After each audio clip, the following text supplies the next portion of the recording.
십니다.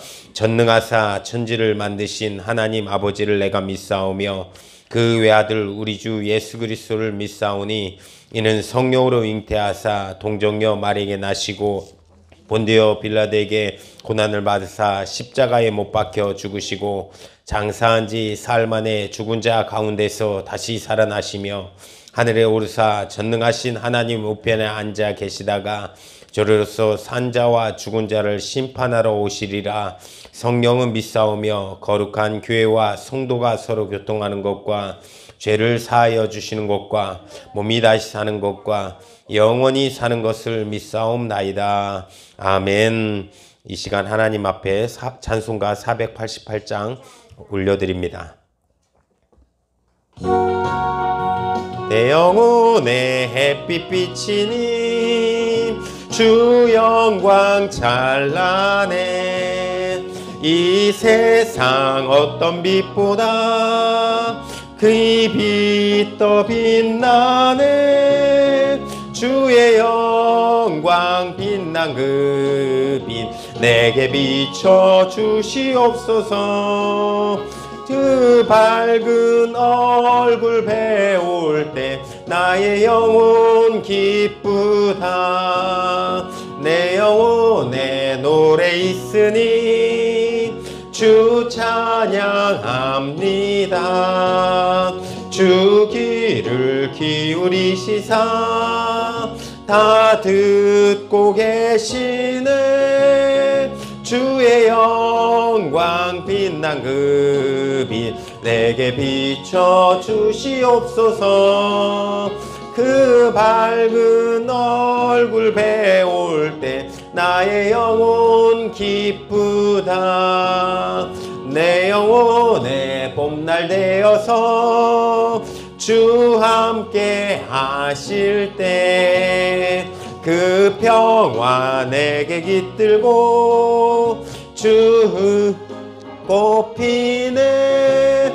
주의 영광 빛난 그 빛 내게 비춰 주시옵소서. 그 밝은 얼굴 배울 때 나의 영혼 기쁘다. 내 영혼에 희락이 있고 큰 소망 넘치네. 주 예수 복을 주시고 또 내려주시네. 주의 영광 빛난 그 빛 내게 비춰 주시옵소서. 그 밝은 얼굴 배울 때 나의 영혼 기쁘다. 할렐루야. 이 시간 은혜 받을 하나님 말씀은 사도행전 14장 8절부터 18절까지입니다. 신약성경 211페이지입니다. 사도행전 14장 8절부터 18절입니다.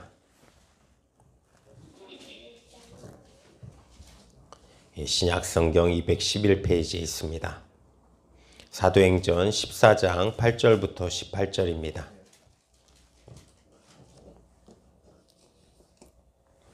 우리 다 찾으신 줄 알고 한 목소리로 합독하겠습니다. 시작. 루스드라에 발을 쓰지 못하는 한 사람이 있어 앉았는데 나면서 앉은뱅이 되어 걸어본 적이 없는 자라. 바울이 말하는 것을 듣고는 바울이 주목하여 구원받을 믿음이 그에게 있는 것을 보고 큰 소리로 가로되 내 발로 바로 일어서라 하니 그 사람이 뛰어 걷는지라. 무리가 바울의 행한 일을 보고 루가오디아 방언으로 소리질러 가로되 신들이 사람의 형상으로 우리 가운데 내려오셨다 하여 바나바는 스스라 하고 바울은 그 중에 말하는 자이므로 허메라 하더라. 성박 스스 신당의 제사장이 소와 화관들을 가지고 대문 앞에 와서 무리와 함께 제사하고자 하니 두 사도 바나바와 바울이 듣고 옷을 찢고 무리 가운데 뛰어들어가서 소리질러 가로되 여러분이여 어찌하여 이러한 일을 하느냐. 우리도 너희와 같은 성정을 가진 사람이라. 너에게 복음을 전하는 것은 이 헛된 일을 버리고 천지와 바다와 그 가운데 만유를 지으시고 살아계신 하나님께로 돌아오라 함이라. 하나님이 지나간 세대에는 모든 족속으로 자기의 길들을 다니게 묵인하셨으나 그러나 자기를 증거하지 아니하신 것이 아니니 곧 너희에게 하늘로서 비를 내리시며 결실기를 주시는 선한 일을 하사 음식과 기쁨으로 너희 마음에 만족하게 하셨느니라 하고 이렇게 말하며 겨우 무리를 말려 자기들에게 제사를 못하게 하니라. 아멘. 예, 오늘 본문의 말씀을 중심으로 목적을 가지고 사는 인생이라는 제목으로 은혜를 나누고자 합니다. 오늘 복음은 이제 사도들로 출발해서 예루살렘으로 또한 더 나아가서 이방 땅으로 가는 과정들이 있었습니다. 사실 이 이방 선교는 어떠한 프로그램이나 어떤 전략이나 기획이나 이런 부분들로 이루어진 것이 아니라 하나님의 자연스럽게 어떤 예루살렘의 핍박으로 이어져서 이제 사방간대로 흩어져서 복음이 이어지는 그런 선교의 역사가 이루어졌다라는 것입니다. 이 모든 일은 성령께서 하셨습니다. 사도행전은 모든 성령의 역사를 기록한 책입니다. 누가가 성령의 역사를 기록해 있고 또 성령의 역사로 진행되는 일들이 기록되어진 책입니다.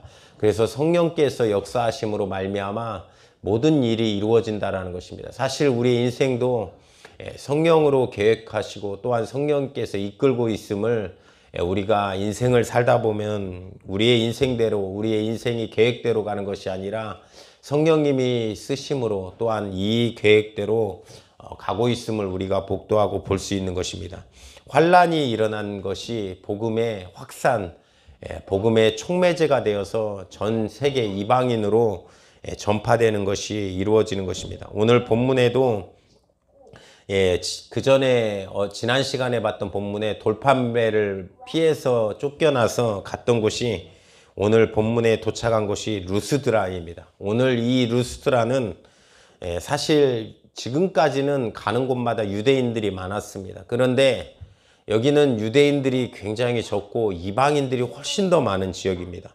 그래서 이제는 본격적으로 많은 이방인들에게 복음이 전파되는 복음이 이렇게 전파되는 역사가 일어납니다. 지금까지의 설교도 설교가 이제 전파가 이제 다른 식으로 전파가 되는 것입니다. 설교가 이제 설교의 내용도 그전에는 루스드라 이전에는 유대인들에게 해야 되니까 유대의 역사라든지 히브리의 역사라든지 그런 배경 후에 이제 예수 그리스도가 날 위해 십자가에 달려 죽으셨다라고 이렇게 설교를 했다라고 하면 이제는 더 나아가서 이제는 그냥 그런 역사를 그만두고 설교하는 것입니다. 이 대상에 맞게 하는 것입니다.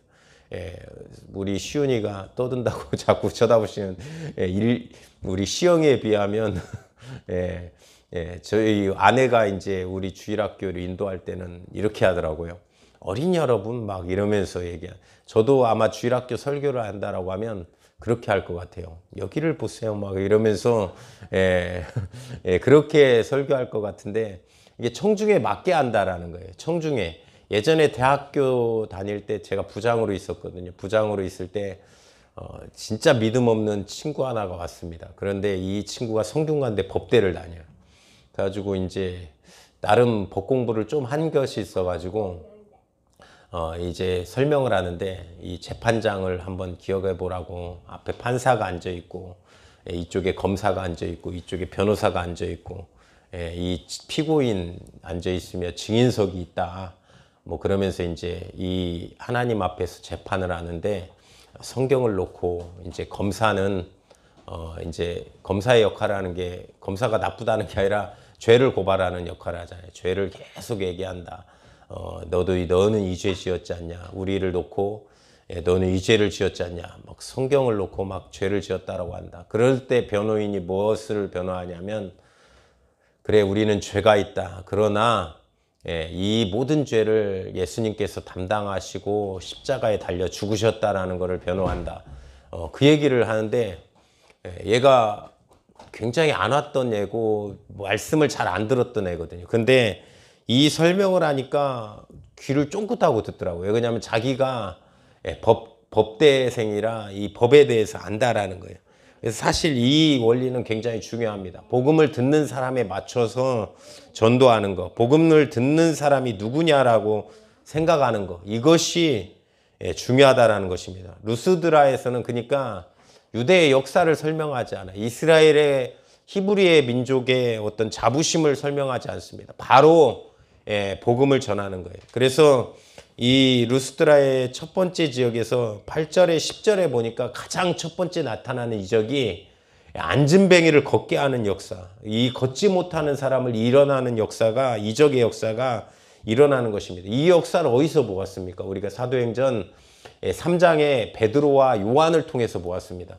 이 뜻은, 의미는 무엇이냐면 유대인들에게 하나님의 통치가 이루어졌다는 거예요. 이 이적의 역사로 말미암아 이 유대인들에게도 하나님의 통치가 이루어졌다는 것입니다. 그러면 오늘 본문은 어떤 말을 내포하고 있는 거예요? 이 안진뱅이가 다시 한번 일어나는 것을 통해서 이제 이 하나님의 역사가 이방 땅에도, 유대인들이 살지 않는 이 땅에도 하나님의 임재가, 통치가 본격적으로 시작됐다는 것입니다. 하나님의 역사가 진행된다라는 거예요. 이 복음의 들어옴으로 말미암아 이 땅에, 이 이방인의 땅에도 복음의 통치가 일어난다라는 것입니다. 그래서 우리나라는 어떻습니까? 우리나라도 복음에 이루어졌을 때, 복음이 들어왔을 때, 우리나라도 하나님의 통치와 임재가 본격적으로 이루어진 나라입니다. 믿는 우리에게도 일터와 가정, 삶의 현장에서도 이런 이적의 역사가 넘치는 우리 성도님들 되시기를 간절히 축원합니다. 사실 표적과 이적을 얘기하면 우리가 눈에 띄는 이런 것만 바라보고 있는데, 사실 멍들고 어두운 인생을 치유하는, 예수님을 만남으로 변화되는 역사도 이루어지고 나타난다는 것입니다. 우리의 삶의 자리에서 하나님의 통치가 나타나는 그런 신호가 넘치는 우리 성도님들 되시기를 간절히 축원합니다. 나면서 걷지 못하게 된 사람이 일어납니다. 이 이적은 하나님의 나라가 이제 이방 땅에도 벌어지는 역사, 이렇게 나타난다라는 것입니다. 이 유대인들에서 이방 땅으로 왔던 이 하나님의 통치, 오늘날에도 분명하게 이루어지고 있는, 믿으시는, 이 사실을 믿으시고 살아가시는 우리 성도님들이 되시기를 간절히 축원합니다.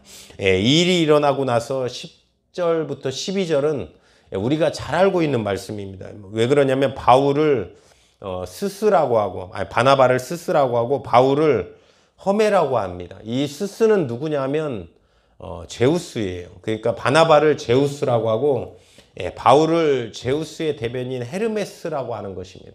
그러니까 이 헤르메스와 제우스는, 헤르메스는 제우스의 아들이에요.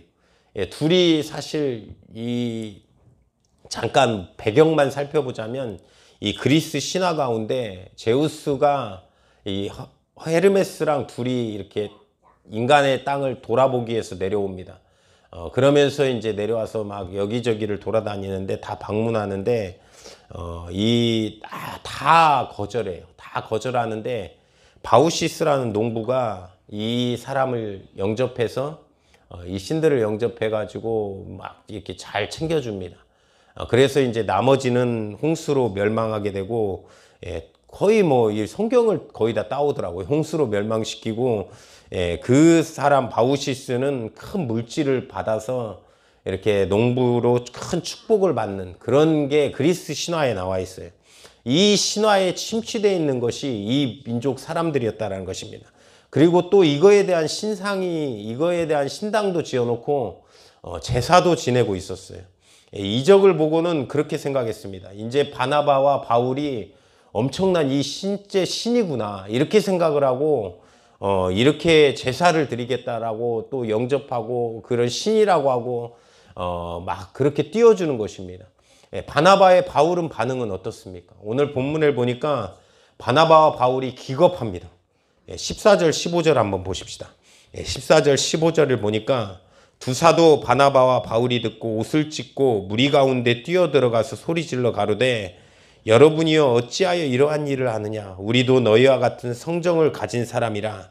너희에게 복음을 전하는 것은 이 헛된 일을 버리고 천지와 바다와 그 가운데 만유를 지으시고 살아계신 하나님께로 돌아오게 함이라 라고 고백합니다.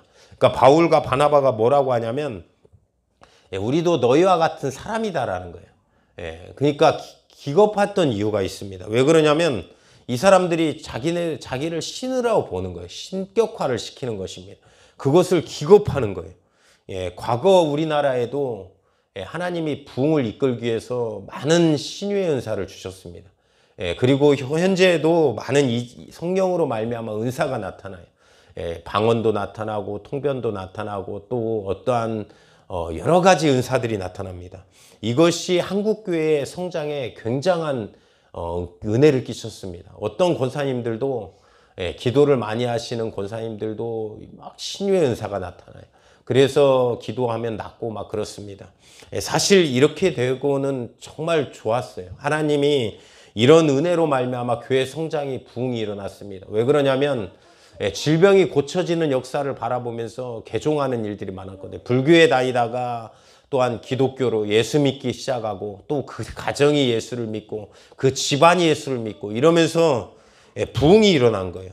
이렇게 되자 근데 능력이 생기고 그러다 보니까 이것이 명예가 되는 것입니다.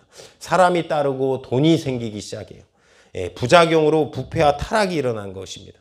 하나님이 은사를 주신 목적이 무엇입니까? 이 은사로 말미암아 선물을 주신 것은 이 은사를 사용해서 어두운 시기에 밝은 빛을 전하라고. 오늘 본문의 말씀도 뭐라고 하냐면 15절에 살아계신 하나님께 돌아오게 하려 함이라. 이 은사를 통해서 무엇을 사용하라는 거냐면 살아계신 하나님께 돌아오게 만드는 일에 사용당하라고 은사를 주신 것입니다. 신유의 은사도 마찬가지고 모든 은사도 마찬가지. 이것을 우리에게 은사를 주신 것은 어두운 시기에 이 밝은 빛을 전하게 하라고. 하나님께서 우리를 구원하셨다. 예수 그리스도가 우리를 위해 죽으셨다라고 이 밝은 빛을 전하기 위해서 주셨다라는 것입니다. 그렇게 쓰임받기 위해서 은사를 주셨는데 그것이 돈 명예가 되고 자기가 잘나서 신통력이 있어서 은사가 나타났다라고 자기가 영광을 받기 시작한 거예요. 그것이 문제가 되었습니다. 굉장히 이것이 위험한 것을 알았어요. 그렇기 때문에 바나바와 바울은 기겁한 것입니다. 하나님, 나는 그런 신들이 아니다라는 거예요. 우리나라도 마찬가지입니다. 박태선 문선명 박태선 씨는 장로였습니다. 사실 실제로 처음에는 장로였어요. 굉장히 어떤 믿음을 가진 분들이 장로님 아닙니까? 그러다가 이 능력이 나타납니다. 저도 이제 그 시대를 살지 못해가지고 막 들은 얘기인데 어떠한 이적의 역사들이 기적이 일어나는 일들이 일어나는 거예요. 그러다 보니까 어떻게 됩니까? 내가 하나님이다. 내가 이렇게 올라가는 거예요. 우리나라 실제로 이런 이단들이 굉장히 많습니다. 하나님도 몇 분 계시고 다윗도 있어요. 자기는 모세라고 하는 사람도 있고 성령 하나님이라고 하는 사람도 있고 이게 높아져서 교만해져서 문제가 생기는 것입니다. 바나바와 바울은 교만해져서 우쭐대지 않는 것입니다. 그것이 오늘 본문의 바울과 바나바는 그래서 우리는 하나님께 쓰임받을 뿐이다라고 사람들에게 얘기하는 거예요. 하나님의 일을 하는 사람, 특히 하나님의 자녀들은 이 마음이 항상 있어야 됩니다. 우리가 쓰임받고 나서 하나님께 하나님의 일을 감당하고 나서 하나님께 돌려야 될 영광을 가로채는 일이 없어야 됩니다. 우리는 오직 하나님께만 영광 올려드리는 우리 성도님들 되시기를 간절히 축원합니다. 우리 인간은 우상이 될 수 없습니다. 그래서 우리가 쓰임받은 거는 그냥 하나님께 쓰임받은 것이고 그것으로 감사하고 그것으로 기쁘다라고 하면 복된 일이라는 것입니다. 바울과 바나바, 바울은 사실 엄청난 능력을 행한 사람입니다. 이게 선교의 초기이기 때문에 그렇지만 이가 질병을 고치고 안진뱅이가 일어났을 때 이 마음속에 교만한 마음이 안 생겼을까요?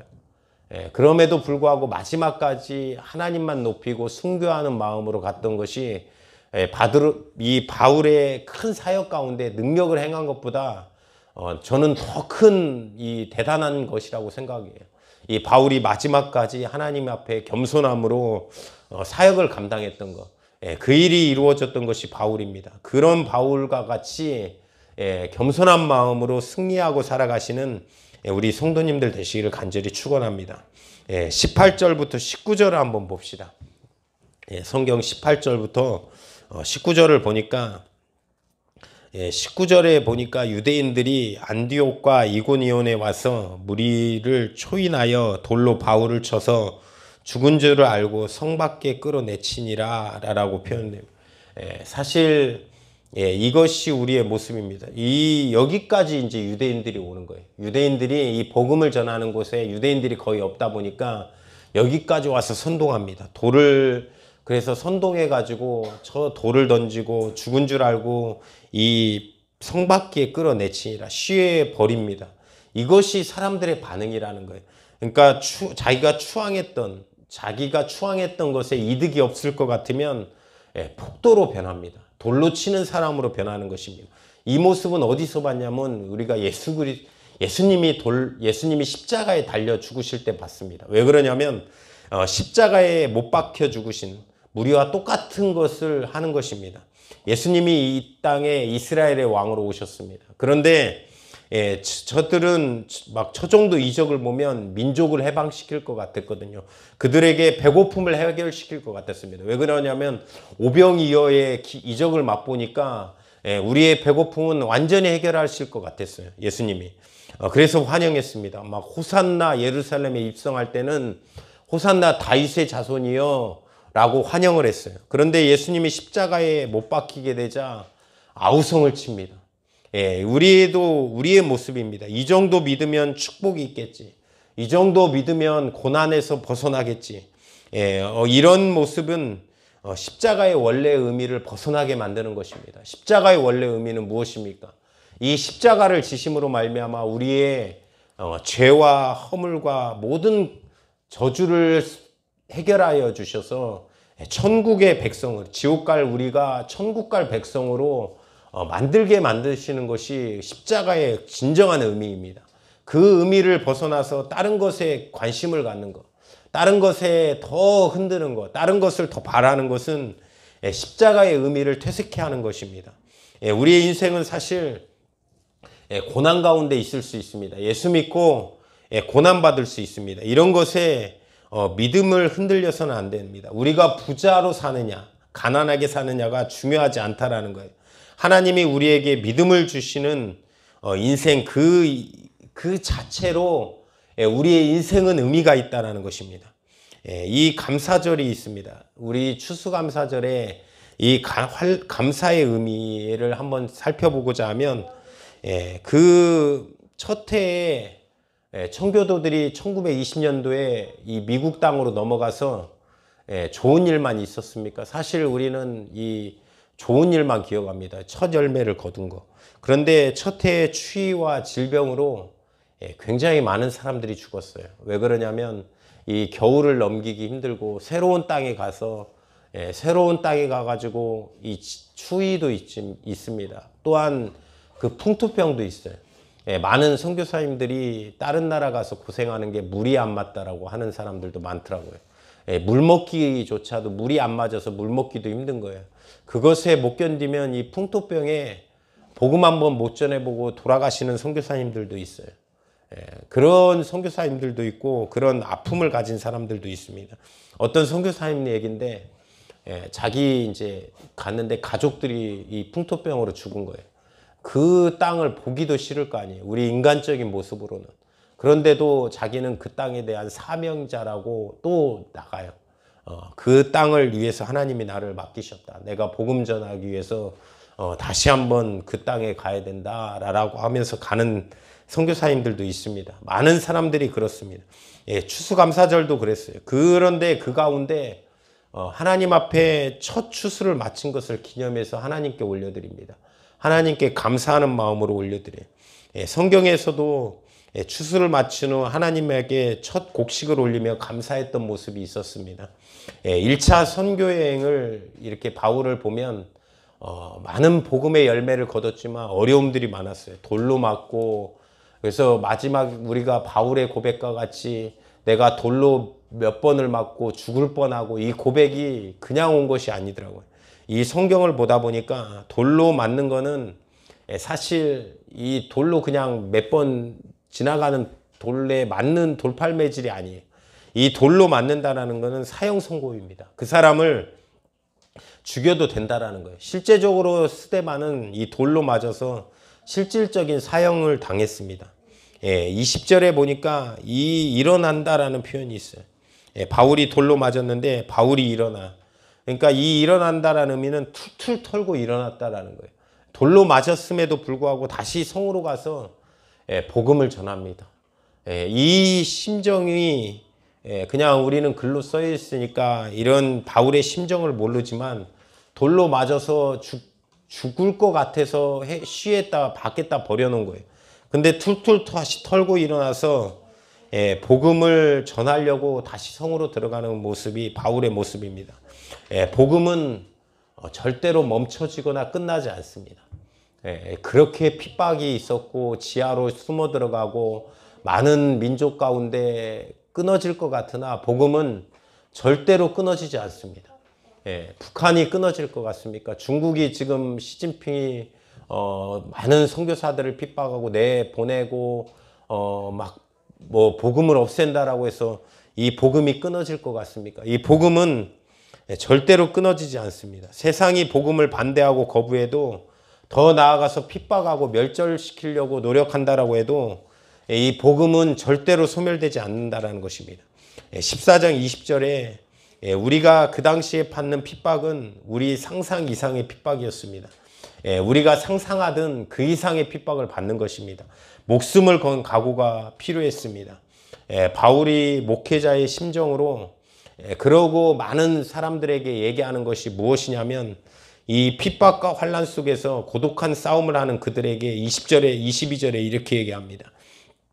제자들의 마음을 굳게 하여 이 믿음에 거하라 권하고 또 우리가 하나님의 나라에 들어가려면 많은 환난을 겪어야 할 것이라고 하고 사실 여기서 성도들에게 위로를 하는 것이 아닙니다. 우리가 받는 핍박을 그래도 좀 이겨보자 뭐 이 정도로 권면하는 것이 아닙니다. 핍박과 환난 속에서 고독한 싸움을 하는 그들에게 발길을 향하여 위로하고 격려하는 것이 아니라 성도들이여 하나님 나라에 들어가려면 많은 환난을 겪어야 합니다 라고 권고하는 거예요. 우리가 받는 환난이 있어야 된다라고 얘기하는 것입니다. 마치 일제시대에 주기철 목사님 같아요.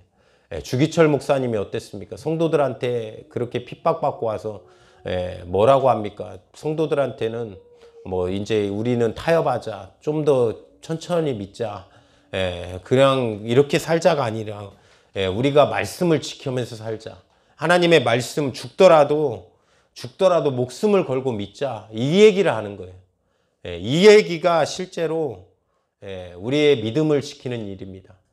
우리가 만약 미래에 적화됐다라고 생각합시다. 만약 가정에서 또 아니면 복음에 믿기 힘들 시대가 왔다라고 합시다. 그때 우리 자녀들에게, 우리 성도들에게, 우리 많은 사람들에게 뭐라고 할 겁니까? 우리가 이 핍박에 타협하자, 이것 정도만 믿어도 된다라고 하실 겁니까? 그때도 목숨 걸고 우리는 신앙생활을 하고 이 믿음을 위해서 지켜가면서 살아가는 것이 우리의 모습인 것입니다. 사실 우리 가운데 이런 핍박의 고난의 신앙과 믿음만 있다라고 하면 우리는 어떠한 일에도 참 감사할 수 있는 것 같아요. 우리 예전에 감사의 제목 이 말씀이 있습니다. 데살로니가전서 5장에 보면 항상 기뻐하라, 쉬지 말고 기도하라, 범사에 감사하라. 이는 그리스도 예수 안에서 너에게 향하신 하나님의 뜻이니라 라고 얘기해요. 예전에 저희 청년회 이렇게 이끌다 보면 체육대회래요. 체육대회를 1년에 한 번씩 합니다. 1년에 2번 할 때도 있고 한 번 하면 이렇게 충성된 청년회 걔네들은 체육대회만 하면 좋아해요. 기쁨이 넘칩니다. 막 평소 때는 막 이렇게 눈만 또렷또렷하지 피곤에 지쳐가지고 막 힘든 삶을 살아가거든요. 왜냐면 잠도 못 자, 뭐 항상 바쁜 삶 가운데 피곤에 쪄들어 있는 삶이 쟤들의 삶이에요. 근데 체육대회를 하면 눈이 막 초롱초롱해집니다. 막 기쁨이 넘쳐요. 체육대회 할 때 이렇게 좋아하는 사람들은 저는 처음 봤습니다. 그 막 운동도 잘 못해요. 운동도 막 잘 못하고 제가 많이 챙겼던 이렇게 전도사님이 한 분 지금 목사님 되셨는데 기도인도 이렇게 하시는 분이 있어요. 우리 중고등부 학생들을 살려주세요. 막 이런 기도인도를 하는 누군지 대충 아실 수도 있습니다. 그분이 이제 체육대회를 하는데 몸무게가 80이 넘기 때문에 잘 못 뜁니다. 지금 체육대회 릴레이 달리기를 하는데 막 뛰는 거예요. 근데 이제 카메라로 찍었어요, 동영상으로. 근데 이제 부장들만 한번 뛰는 걸 시켰습니다. 왜 그러냐면 이제 워낙 다들 잘 뛰고 부장들은 못 뛰니까 부장들이 막 뛰는데 다들 무거워요. 몸이 무거워서 막 천천히 뛰는데 누가 막 헐레벌떡하면서 막 뛰는데 한참 지나고 나서 그분이 나타났어요. 그래가지고 배를 이렇게 내밀면서 이렇게 뛰더라고요. 뛰는 것도. 그럼에도 불구하고 막 얼굴에 기쁨이 넘쳐요. 잘 못해도. 근데 제가 그런 설교를 했습니다. 항상 기뻐하는 거는 체육대회 때만 기뻐하는 것이 아니다. 고난받을 때도 기뻐해야 되고 항상 어떤 일에 우리가 그 가운데 감사하는 마음이 있어야 된다. 범사에 감사라는 거는 매 순간순간에 우리가 감사의 마음들, 우리가 이 감사만 있다라고 하면 십자가에 달려 우리가 순교하는 그 자리에서도 감사할 수 있는 게 우리의 믿음이 돼야 되는 것입니다. 순교하는 그 자리에서 우리의 목숨을 잃는 가운데서도 하나님을 위해서 죽는 일이 있다라고 하면 그것이 우리에게 감사라는 거예요. 우리는 무엇을 보면서 감사합니까? 한 해 동안 보면서 물질이 들어와서 감사하거나 또한 잘 나가서 감사하는 것이 아니라 우리를 위해서 믿음 지킬 수 있도록 또 하나님 한 해 동안에 구원받은 은혜 때문에 주신 은혜 때문에 또한 한 해를 살았습니다라는 감사가 우리 가운데 있는 것이 진정한 우리 감사의 의미입니다. 어떠한 환경이든지 어떠한 일이든지 우리의 모습을 보면서 감사하는 우리 성도님들 되시길 간절히 축원합니다. 우리의 모습을 볼 때 우리의 세상 모습과 비교하면 세상의 어떠한 사람들 그들은 돈도 많고 또 어떤 우리보다 잘 사는 것 같고 우리보다 여유로운 것 같은 모습을 보일 때가 많습니다. 그런데 그것이 기쁨이 아니라 그것을 보면서 비교하면서 힘든 것이 아니라 한 해 동안 나를 위해서 정말로 믿음 지키며 살 수 있도록 하신 은혜 그리고 무엇보다도 예수 그리스도의 십자가의 은혜를 주셔서 그것을 믿은 믿음이 내 안에서 흔들리지 않아서 구원받음의 그 감사함으로 살아가는 사람 그들이 신분이 틀리다라는 거예요.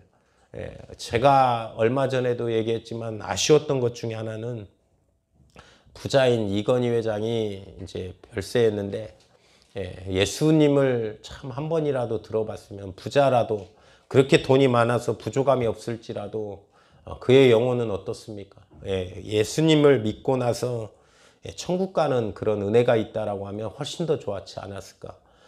이쁘고 TV 보면 참 탤런트들 요즘 뭐 다 이쁘지 않습니까? 나오는 연예인들 보면 그들이 자살의 소식을 들을 때마다 참 그들은 뭐가 부족해서 자살할까? 우리는 참 하나님의 은혜로 말미암아 이 예수 그리스도를 믿음으로 말미암아 구원하여 주신 은혜 그 은혜가 우리 안에 있다라고 하면 그것만으로도 신분의 변화만으로도 감사한 모습들이 우리의 축복이라는 것입니다. 그 감사를 우리 가운데 누리고 살아가시는 우리 성도님들 되시기를 간절히 축원합니다.